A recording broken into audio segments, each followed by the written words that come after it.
पवन सिंह और अक्षरा सिंह भोजपुरी के वो नाम बन चुके हैं जो भोजपुरी में जो कर रहे हैं वो एक अलग लेवल सेट कर रहा है। सबसे पहले बात करें तो पवन सिंह की, जल्द ही पवन सिंह जी का एक वेब सीरीज़ आने वाला है जिसका नाम प्रचंड है, जिसकी शूटिंग स्टार्ट हो चुकी है और कुछ बहुत बड़े लेवल का होने वाला है। तो पूरा वीडियो देखें और वीडियो आपको अच्छा लगे तो लाइक शेयर कमेंट करना बिल्कुल ना भूलें और हमारे चैनल को भी सब्सक्राइब कर दें भोजपुरी के ऐसे ही तमाम न्यूज़ को पाने के लिए।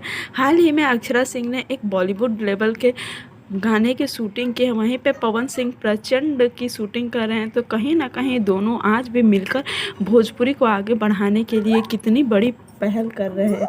आप सभी को बता दूं कि पवन सिंह और अक्षरा सिंह जी का ये पहला प्रोजेक्ट होगा जो कि बॉलीवुड को इस लेवल तक पहुंचा चुका है। जी हाँ, भोजपुरी को इस लेवल तक पहुंचा चुका है बॉलीवुड में। बॉलीवुड और भोजपुरी शायद कहीं ना कहीं अब सिमिलर होती दिखाई दे रही हैं। आपको क्या लगता है हमें कमेंट में ज़रूर बताइएगा। और वैसे आपको बता दूं कि अक्षरा सिंह हमेशा से ही पवन सिंह के ही बनाए हुए रास्ते पे चलती हैं। आपको क्या लगता है हमें कमेंट बॉक्स में ज़रूर बताएं।